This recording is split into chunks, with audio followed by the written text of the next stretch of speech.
From WXOJLP Northampton, 103.3 FM, your Valley Free radio station. Welcome. I'm Warren Odess-Gillette, and this is A Baha'i Perspective.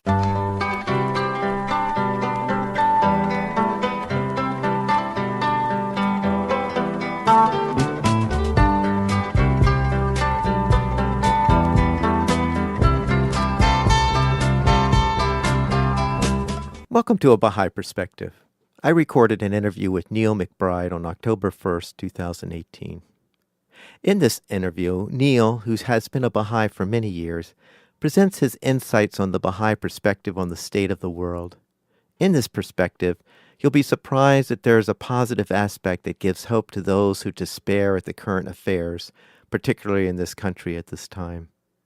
I started the interview by asking Neal where he grew up, and what was religious life like growing up for him? I was born in Chelsea, Massachusetts, which is on the port of Boston, an immigrant town, and at a young age moved to the suburbs to a town called Melrose.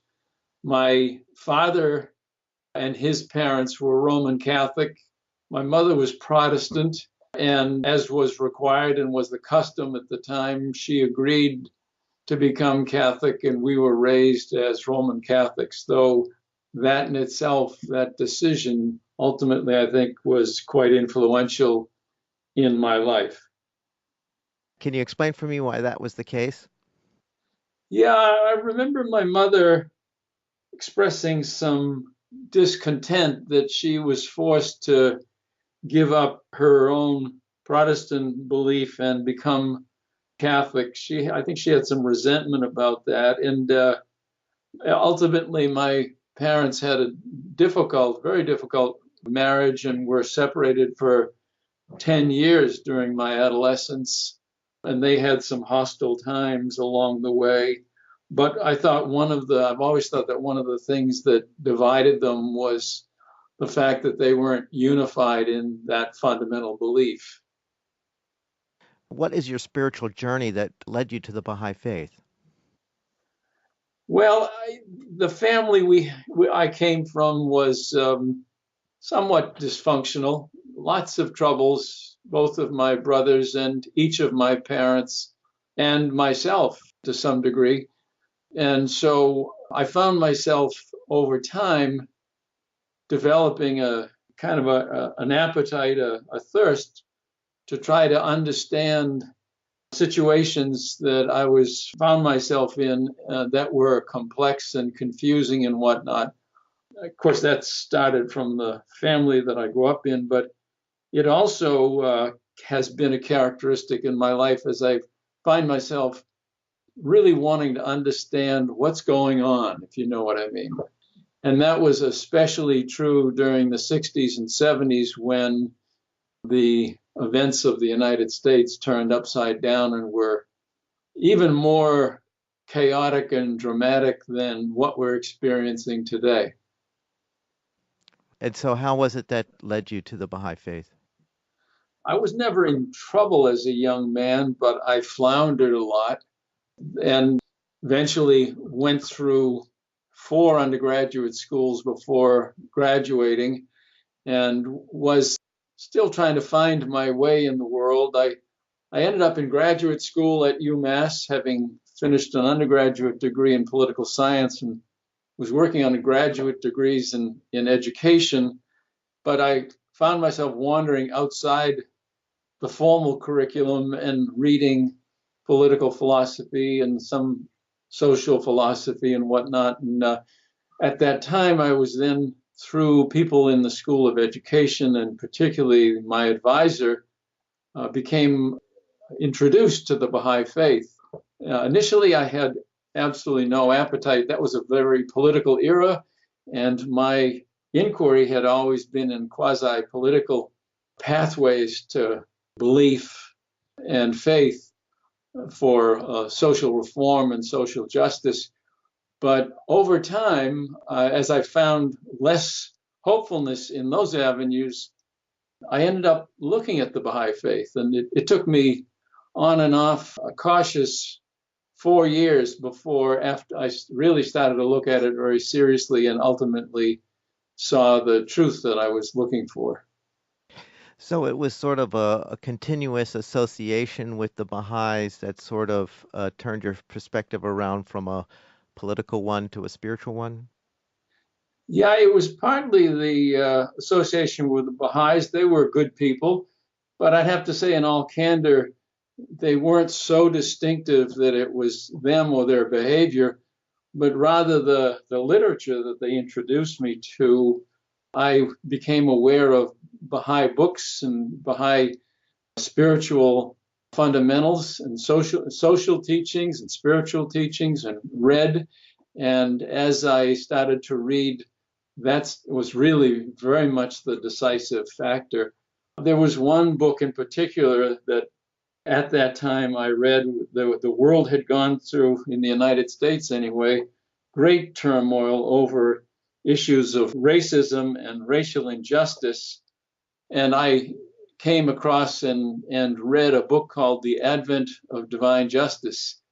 And for me, that was a pathway, a door opening, an awakening, because it, with such concise, clear, and powerful language, brought forth the problem of this country as racism being most vital and most challenging, but ultimately a pathway that would lead to spiritual and social reform in the country.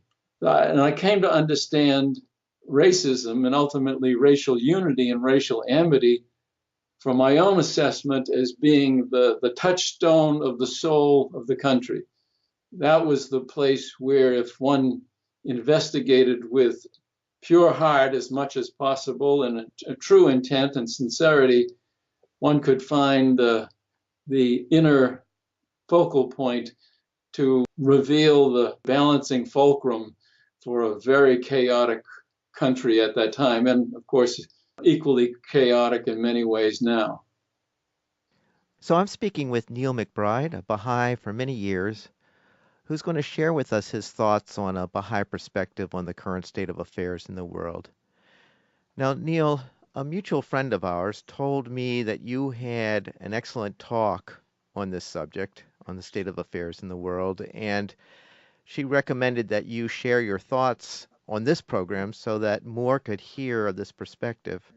So I welcome you to, if you would, share your thoughts on the state of the world so people could have a new or different perspective to what their perspective might be now based on what they're observing now. Oh, I'd be happy to share these thoughts. I'm, by the way, not a scholar and not an academic. So this is a layperson's perspective, though I try to keep informed and generally well read. Yeah, I think these are very, very unusual times in which we live. And for the moment, I'm not going to refer to the events that have happened with regard to the US Congress and the Supreme Court and all that. Those are right on the ground, everyday events, but invite your listeners to join with me in kind of looking at the world from a different altitude. You know, the comment of the 30,000 foot perspective. And I think that perspective is a significant factor in understanding any truth. The events of our lives are immediately before us, but understanding them often takes perspective. So I'm going to share some thoughts on that. I think that in the broadest of terms, I think we can understand the world as we have known it as coming to the end. And that religious teachings of most of the major world's religions have talked about the end of the world and the promised day and the promise that the great Messiah would come, all of them essentially having the same theme, that global change would happen and that it would come through difficulty and great adversity, but it also would open the doorway, the pathway to a new age, the promised day. and the kingdom of God on earth. So I think that that's a very audacious proposition to put forth, especially from someone who's not a scholar, or academic, or intellectual, but sometimes the average person, if they think and reflect long enough and persevere at it, then they can come to understand and make sense out of what seems to be chaos and anarchy. But I would also say that if we look at this, we have to understand there's a duality happening at the same time. And one is the collapse and decay of the institutions that we have come to rely on, both in our personal lives, in our US social, political context, economic context, and also globally. The institutions of the world have, and in particularly I can comment on this country, are in a state of decay and collapse. And we only have to look at events recently to see that the great challenges that come to us in this day of 2018, these challenges are not being addressed effectively by our institutions. These are old, time-worn institutions that have served us in the past, but no longer are adequate for the challenges of the present. Now, the other side of this duality is the emergence of a new world pattern of living and the emergence of new institutions. And so while the old world is collapsing, if we look carefully and if we look with an informed eye to try to see the sprouts, if you will, or the emergence of the light coming up over a dark horizon, whichever metaphor you prefer, if we believe that that may be true, and if we look in that kind of a way, I think we see clear evidences that things are getting better. I'm going to use some illustrations of both just to kind of put greater footing on these overall patterns, but to say that I think your listeners all are pretty much aware of the kind of collapse and challenges that we're encountering. But the ones that stand out, of course, are population migration problems that are happening between Central America and the United States that are so provocative and invite so much political controversy.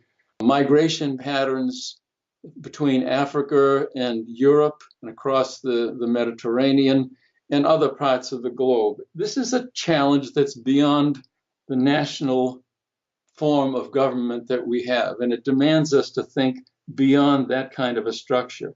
It's also true about environmental issues. There again, global warming and the other manifestations of environmental decay and challenge, those challenges, environmental challenges, don't lend themselves to the response of a national political structure. But we see it also in the other dimensions, the lack of clarity about how we even talk with one another now in a global sense, and the emergence of authoritarianism, which as of the end of World War II and the emergence of the first days of the League of Nations and ultimately the United Nations, there was some sense of, in the broad term, liberal democracy was hopeful that it would bring us towards international dialogue and a process of consultation and negotiation between various governments so that we could address these problems. In recent years, we can see that has changed, and increasingly authoritarian regimes are taking foothold, and avenues of consultation and mutual cooperation are being undermined. That's a very dangerous pattern, given the kinds of global problems that we have. Even if we think that individual leaders in various countries like our own are very intelligent and competent and inspiring, still, we can't expect individual leaders of authoritarian background to resolve what are fundamentally international problems, global problems. And I'd just add to that that that's at a global level, But when we talk about the deterioration of society and decay and chaos, it's also manifest in the difficulties of our institutions. And we can just name a number of them. The collapse of the economy in 2007 and 8, and the abuses and neglects of Wall Street, and the collapse of the economy as a result of those abuses reflects the challenges and the deficiencies of our current economic system. We have to find a better way. And I'm not proposing any economic system, but rather to say the one that we have now isn't adequate and we have to search for something better. Our political system obviously is in great disarray, and we don't have trust in that. And more recently, we're wondering if we can have trust not only in Congress, but also, and the executive, but also there's a question mark about the Supreme Court. So our political system is challenged and not necessarily a place where we can put hope and optimism and trust. The same can be said to be true about other institutions that we have relied on. Marriage was an institution, and family life institution that were always understood to be fundamental to the social stability and fabric of the society. Now we have an enormously high divorce rate, and children, for whatever reason, are increasingly unattended to and neglected and challenged, shall we say, as the demands on family life become so extreme. And the list goes on. We've tried to shore up our response to these kinds of challenges in ways that ultimately have to do with looking backward. And that includes holding on to old prior customs and beliefs, being very ideological in our patterns, and becoming tribal. The term tribalism now is very, very common and popular, a way of explaining things. It explains the dysfunction, but it doesn't point us towards any avenue which would lead us anyplace. To the contrary, I'm of the increasing belief that our political system would be much better off if we didn't have political parties. But these are the kinds of things that we need to reflect on, investigate, and pursue in order to create a more constructive, hopeful avenue for the future. That's not what we tend to do. So those are the indications of decay, and there are many more, and I just wanted to reference that. But simultaneously, we may not see and not given as much attention, because when the crisis is at our doorstep, we tend to get the bucket of water and try to put out the fire that's burning the front door down. But in reality, there are some fundamentally important global events that are very encouraging. The one that's been academically studied and published in recent years is the significant decline in death from warfare. I think that statistic is surprising to me. We see through our channels of communication, which give us great capacity to observe and be informed about the events in the world, we see seemingly limitless examples of violence in the world and wars that are sprouting up in various regions. However, the research shows pretty clearly that the total number of people who have died from war has gone down dramatically. I think the high point, it's been a while since I looked at this publication, but it's an interesting book done by a Harvard scholar. But the high point, I think, of violence was around the time of the Civil War and World War I and World War II. Actually, from the time of the Civil War forward, the total death rate declined, but then even more dramatically after World War II, and then again more dramatically after the Vietnam War. So the evidence that we see empirically, the anecdotal evidence, is real, but what we're seeing is not global warfare on a mass scale like happened in World War I or World War II or even Vietnam, but rather regional skirmishes. These are terrible to the people that go through them. It's painful, it's atrocious, it's horrific.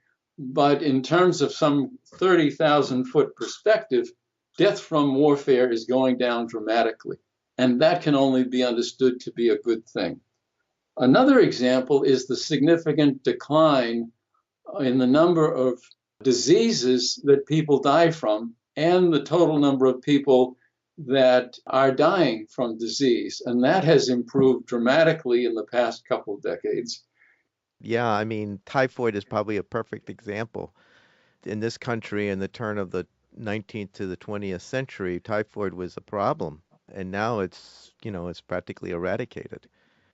Yeah, many of the diseases that were killing large numbers of people globally have been successfully attacked and defeated in recent years. And the pattern of people dying from disease is clearly on the decline and declining rapidly. So it's a very optimistic avenue. And there's reason to believe that that will continue. And of course, we in part attribute that to the advances in science.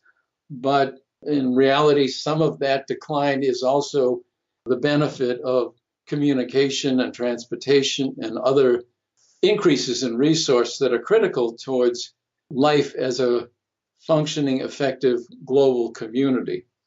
And the last example I'll give is one that some are aware of, but many are not, which is the decline in poverty has increased. That is to say, the number of people living in poverty has significantly decreased in recent decades, most noticeably in China and India and Nigeria. Those countries stand out. And in those countries, the middle class has expanded significantly, and with that has come education and, in some cases, improved human rights. In particular, in India, where the racism there was so severe, based on a caste system where some were considered as untouchable, that in itself is even being challenged as education comes along with the reduction in poverty. So we're seeing signs of something new emerging on a grand scale. And I would suggest that that's the beginning of a new global pattern. That is to say, global political, economic, and cultural patterns are collapsing as we've known them. The old world, if you will, is giving way and no longer adequate, and something else is emerging. It may be only a flicker of light on the horizon, but still, that's where the dawn is, and that's where we can be hopeful and encouraged. Now, the last part of the inquiry that I would suggest that the listeners entertain is, what is the source of this change? Where does it come from? And my own path of search for truth took me to the Baha'i faith and an understanding, a confirmation of my belief, first in an almighty, benevolent God, and secondly, that God does interact with humankind through his messengers, and that in Baha'i belief, which I came to investigate and understand and embrace, is that these messengers have come at various intervals to help move humankind forward to the next stage of advancement and evolution. And the messengers take the names that we have heard most commonly in the Western world and in the Western Judeo-Christian tradition, with Abraham and Moses and Krishna and Buddha, Krishna and Buddha, of course, being from Asian part of the globe, but continuing on through the teachings of Muhammad and ultimately the prophet founder of the Baha'i faith, Baha'u'llah. And that name means the glory of God.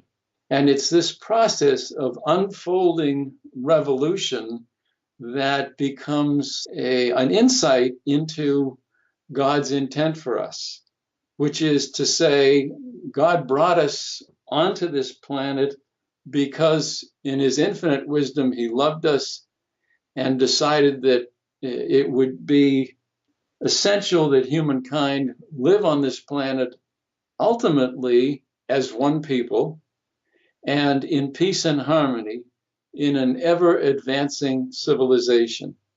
And that is the entree, then, if you will, to an investigation of the Baha'i faith itself, the teachings of its messengers, Baha'u'llah, and his son Abdul Baha and grandson Shoghi Effendi, all for the purpose of informing humankind how to live spiritual lives that ultimately serve humankind and lived in a pathway of service to God.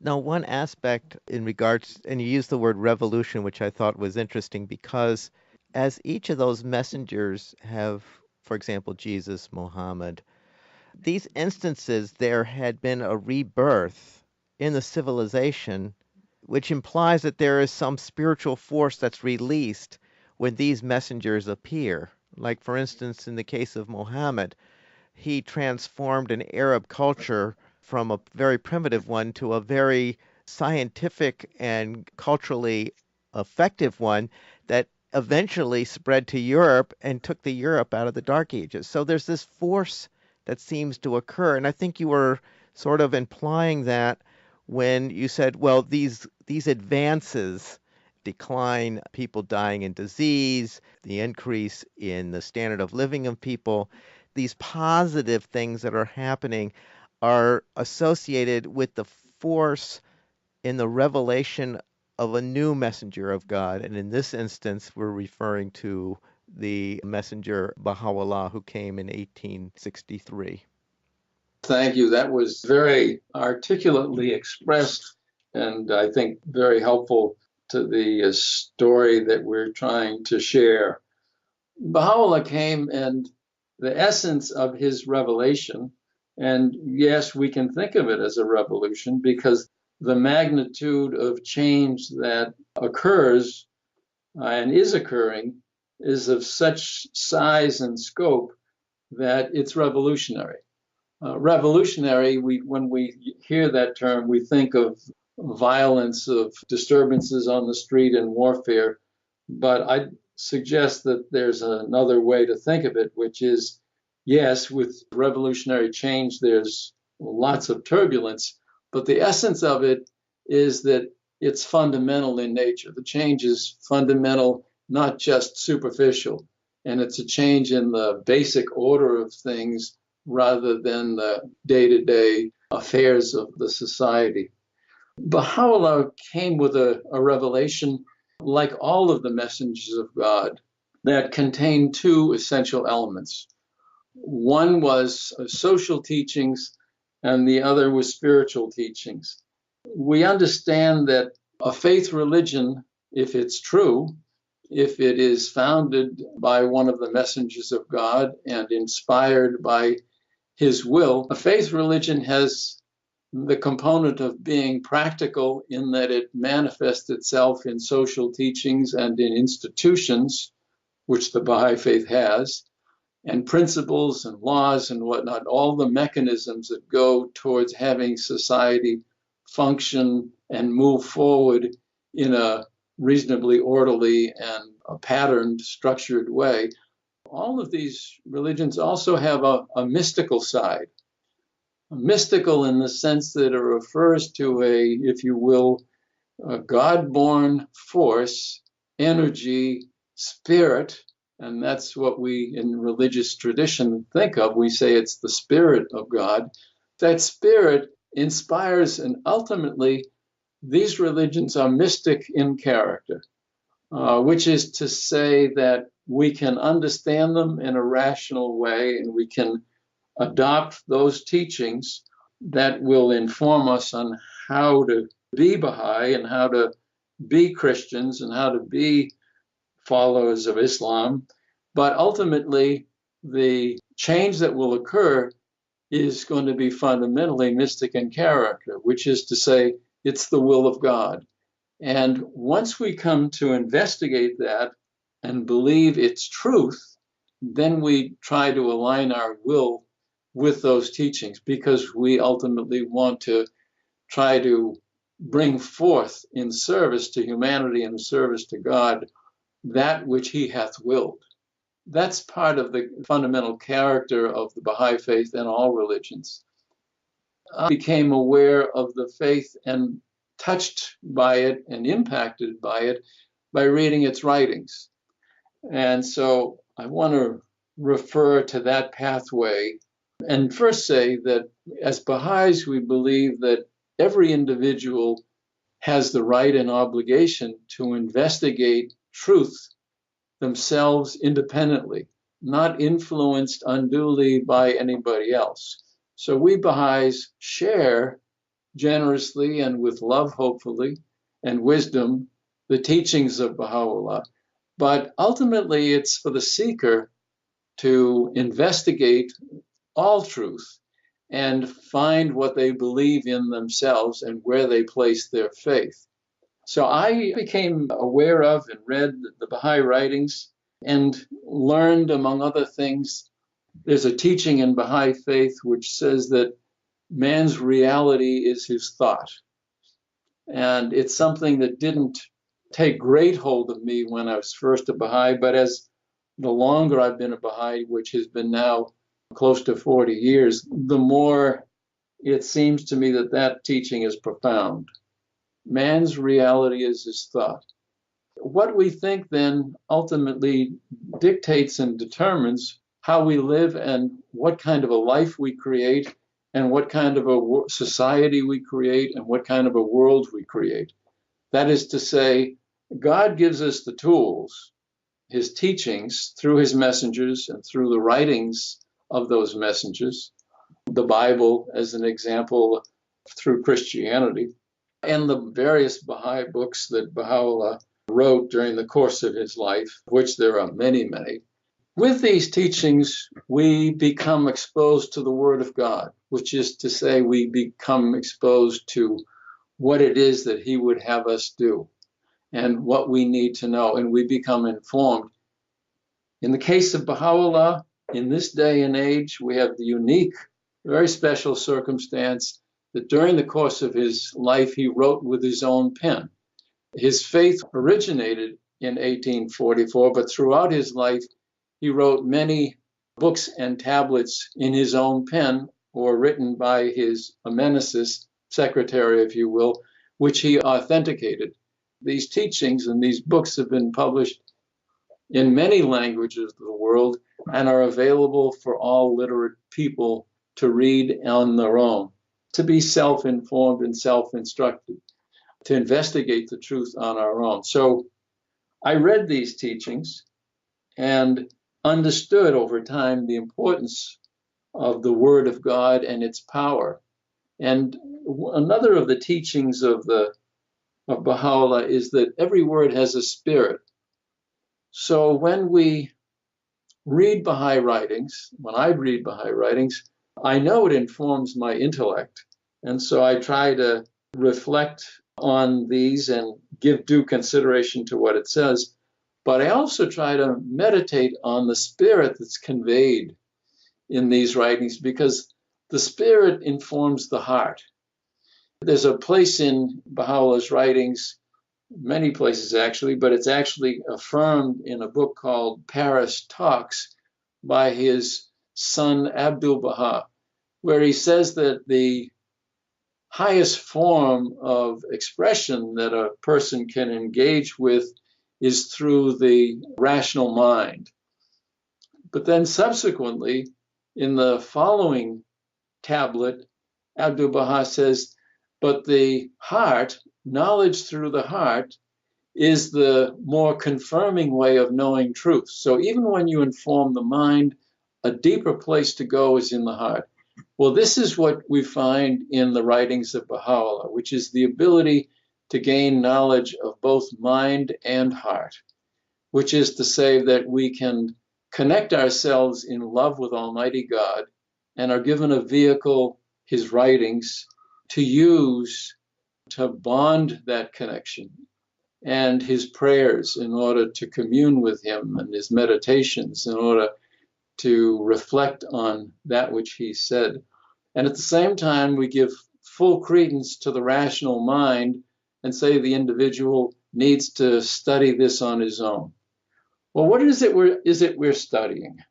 Ultimately, Baha'u'llah has a fundamental teaching which is the focal point, if you will, of his revelation. And that is, he said, in this time, at this period of time in the history of mankind and on the globe, it is time for the peoples of the world to live as one.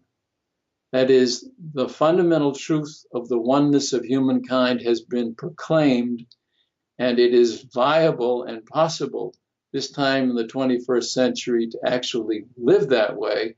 And so we must take up that challenge and take up that purpose and live as one in love and in harmony with justice and an expression of all of the other virtues that historically have been passed down through the major religions of God. This is a different era. To say 2,000 years ago at the time of Christ or in an earlier period of the teachings of Muhammad that mankind was one and we should live as such would clearly be incongruous. That is to say, how could, in the time of Christ, how could people live as one when on this globe, people in the Middle East had no knowledge of the natives, if you will, the local native peoples that lived in the Western hemispheres? No knowledge at all. As a matter of fact, people didn't even know and believe that the world was round, that the globe was round. The belief at that time was that the world was flat to the extent that people reflected on those questions. So there's a congruity now to this teaching of Baha'u'llah, which is that mankind is one and we have to live as one.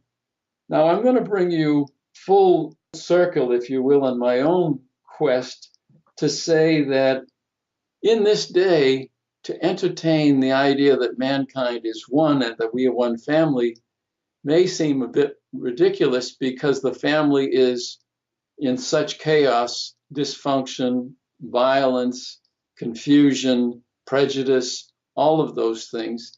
I'd say that, in some ways, the blessing I had of growing up in a somewhat dysfunctional family was that I had a craving to understand what was the truth, what were the truths underlying the chaos in which I tended to live a lot. And that was, I developed an acumen to try to understand what's going on.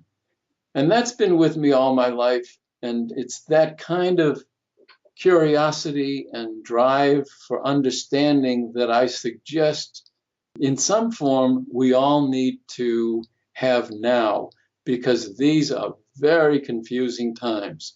And I would reiterate, the old world order as we've known it is giving way. The institutions, all of them, education, business, the religions, politics, family, go down the list. They're all proving to be inadequate to the requirements of this day. We absolutely have to have a new pattern of living, new institutions, new structures, and a reaffirmation, if you will, of the fundamental spiritual truths that have been true throughout eternity. And those truths are found in Baha'i writings. They're explicitly stated in a lovely little book called The Hidden Words. And companion to that little book of hidden words are many other books that Baha'u'llah has written and Abdul Baha has expounded on, which have to do with social teachings. That is to say, the spiritual truths of all the ages have not changed, but the social teachings, of course, have to have been made contemporary for this day. So some of those are, and we need to embrace the teachings of the equality of men and women. Most essential in this day, because it's only when women take their rightful place in all the avenues of profession and life and power and governance and influence, only then will the world finally find peace. My own view of this is that the aggressive, dominant, combative nature of men is of a disservice increasingly to the needs of the globe at this time, and we need the balancing influence of the virtues that women bring to public life and public discourse and our social and political institutions. We need this because the world is so badly out of balance. So the equality of men and women is one teaching, the eradication of all forms of prejudice, sexism, one, but by no means the only. Of course, racial prejudice in this country, which I've alluded to previously as being the most vital issue.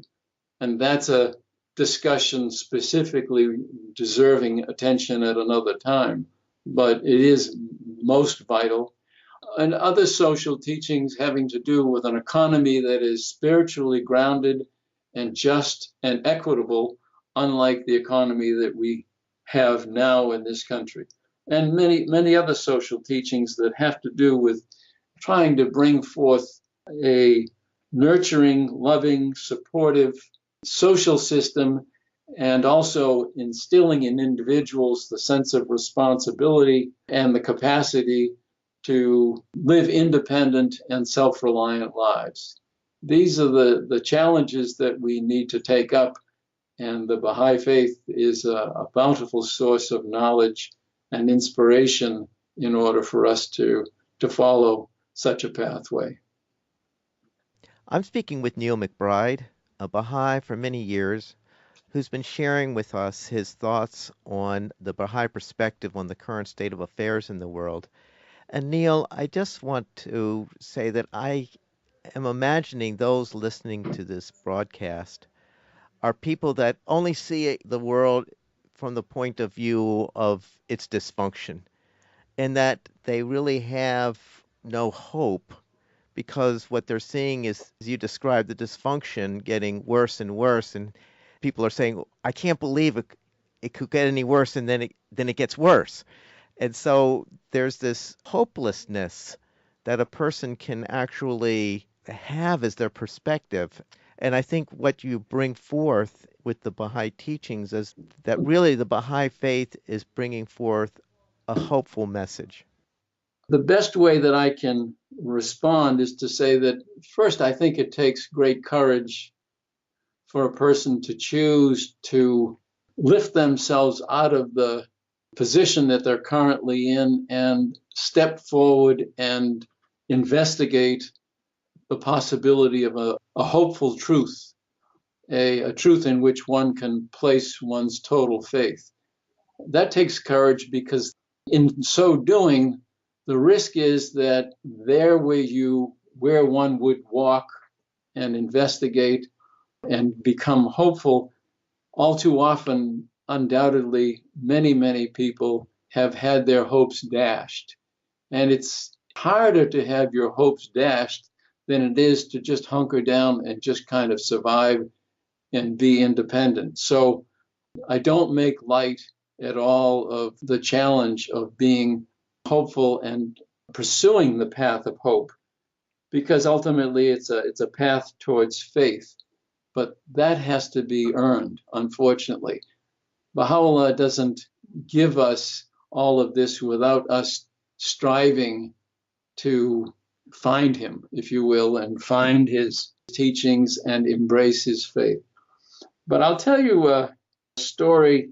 When I was very young and investigating the faith, I didn't know it at the time, but I knew I was floundering and had been floundering for years, but I didn't know I was in a kind of dead state. It would sound a bit absurd unless somebody has had this experience, but ultimately I came to see what I understood to be this multifaceted, complex, bountiful set of teachings and beliefs, laws and inspirations that are reflected and shared in the Baha'i faith. And that became transformative, not superficially, but in the most deep ways, all transformative into my soul.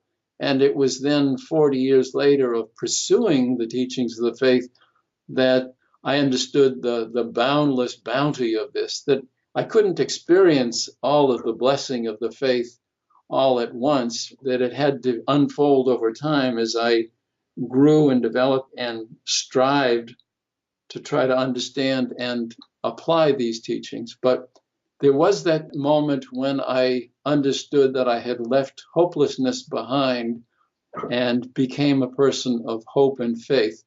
And I'm going to read you a prayer which at the time expressed my profound awakening, if you will. I'm going to read one sentence from that prayer and then step back and read the whole thing, but I want to draw out the meaning, the significance of this one sentence. It goes, I was one dead, thou didst quicken me with the water of life. I was withered, thou didst revive me with the heavenly stream of thine utterance, which hath flowed forth from the pen of the All-Merciful. Now I'm going to begin and say the whole prayer so you can put that in context. My God, my adored one, my King, my desire, what tongue can voice my thanks to thee? I was heedless, thou didst awaken me. I had turned back from thee, thou didst graciously aid me to turn towards thee. I was one dead, thou didst quicken me with the water of life. I was withered, thou didst revive me with the heavenly stream of thine utterance, which hath flowed forth from the pen of the All-Merciful. O divine providence, all existence is begotten by thy bounty. Deprive it not of the waters of thy generosity. Neither do thou withhold it from the ocean of thy mercy.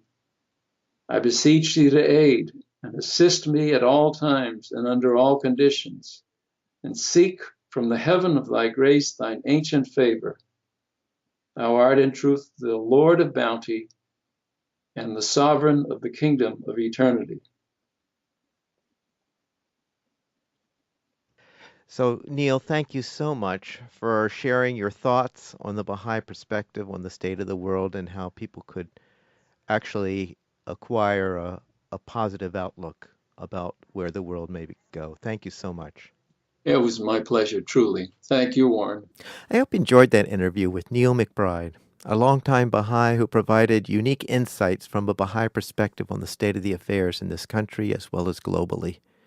You can find this and other interviews at abahaiperspective.com and on the YouTube channel, A Baha'i Perspective.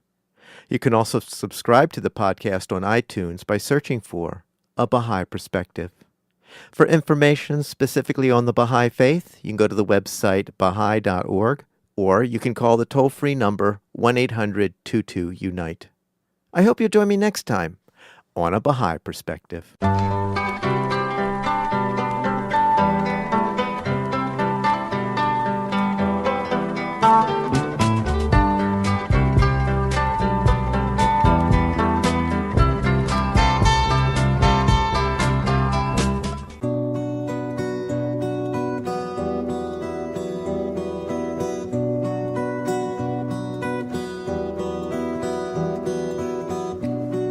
Son of being,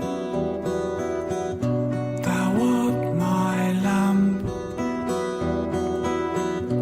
and my light is in thee.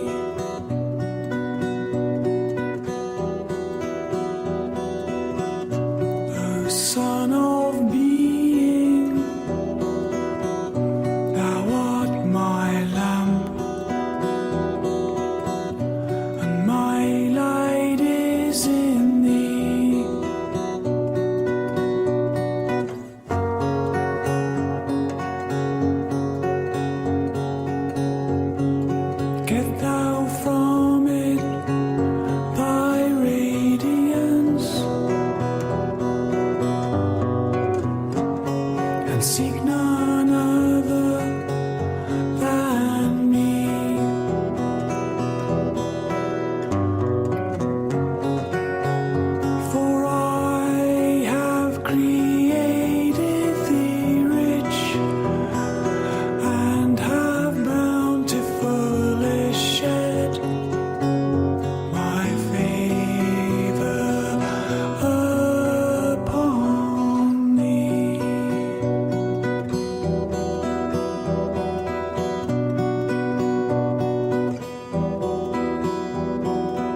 a son of being,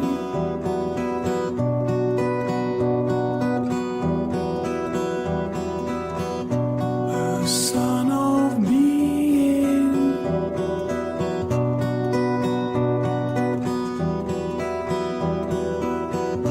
a son of being.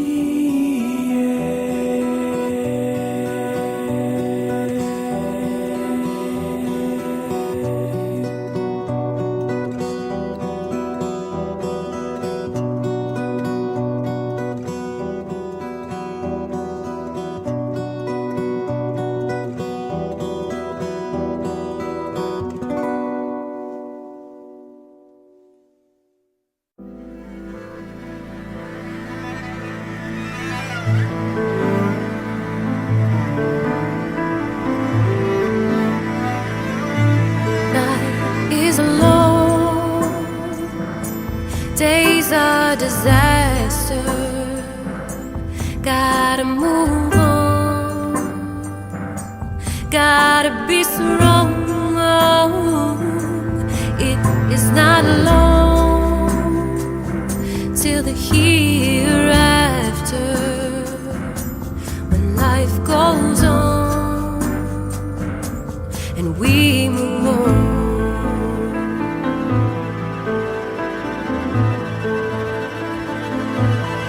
Living a life fueled by desire, nothing feels right, never know why. It is not long till the hereafter, when life goes on, we go on. Today is all I have. Tomorrow comes too fast. So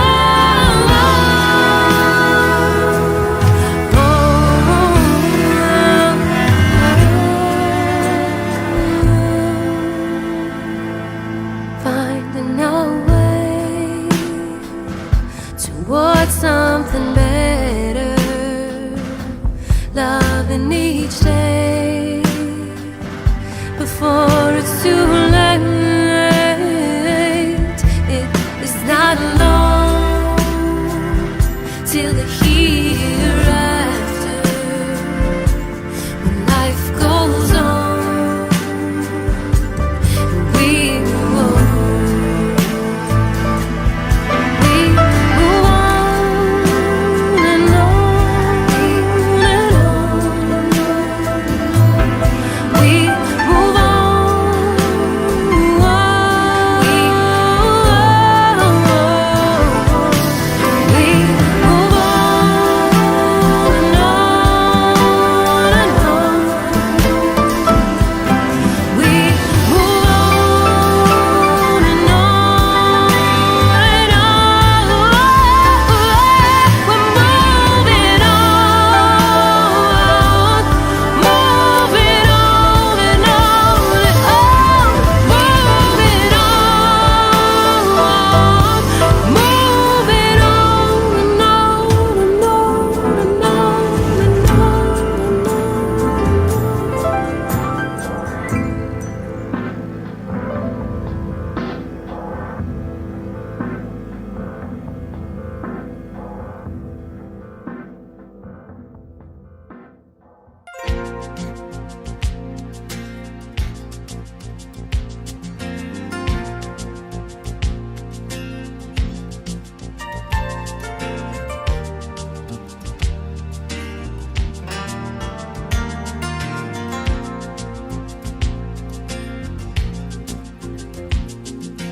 Light on the horizon,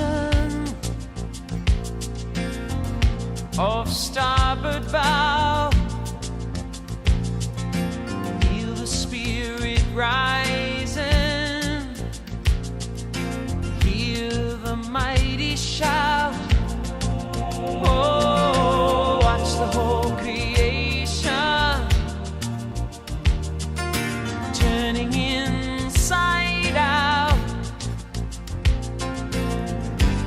making his will made known. The time for peace is now. Leaders at the table talking about an end to war. We need more than chess moves. We gotta open up the door, oh, and let a little sunlight shine on each and every face. And in the light of morning,